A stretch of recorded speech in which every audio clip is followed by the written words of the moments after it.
Stakeholders across sectors and relevant ministries have called for the review and validation of draft guidelines to facilitate adherence to the national COVID-19 guidelines as stated by NCDC to help foster prevention and control of the pandemic.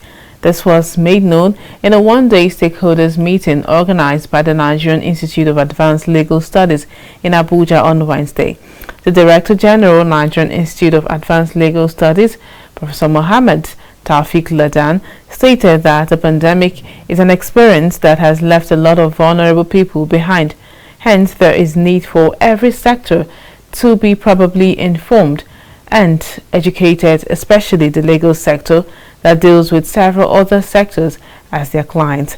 He further stated that legal systems is the busiest sector while making reference to the supreme sector.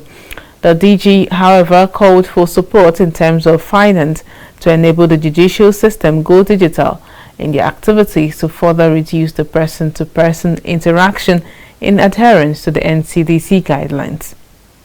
I think in the first instance, this is just a one-day technical workshop that we invited the justice sector, institutions, and actors, from the relevant ministries of justice, education, health, correctional service, and all the agencies under actually the justice sector, from Legal Aid Council to Nigerian Law School, Nigerian Advanced Legal Studies, the Law Reform Commission, and then also the Legal Aid Council and Law Reform. And now the idea actually is that, the justice sector institutions are represented actually by both the private bar, the judiciary, judicial institutions, and also investigators and prosecutors and the ministers of justice, all put together in their agencies, represent the justice sector. It's a very wide sector. This is a sector that is dealing with different categories of vulnerable people. And therefore, you will have a challenge where we believe strongly that the pandemic does not spare anyone. It doesn't spare any group. It doesn't spare any category. And in the context actually of the prevention and control of the COVID-19 actually pandemic, we believe strongly that the justice sector must have actually a sector-based, guideline that will enable it actually understand how to operate effectively and how to also mobilize the needed resources to be able to operate efficiently without it actually being shut down. And this affects court processes. It affects the correctional services or the prison service who handle inmates, who process them actually for court actually proceedings, and who take them back, to the prison inmates or correctional centers.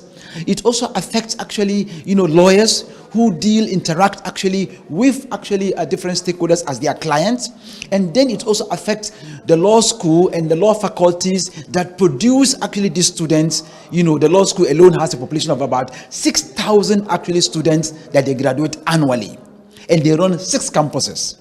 When you have such a huge actually campus, and then when you also have the judiciary, even the Supreme Court of Nigeria is the busiest of all in the whole world, is the busiest of all based on the processes of the issues and cases that they handle.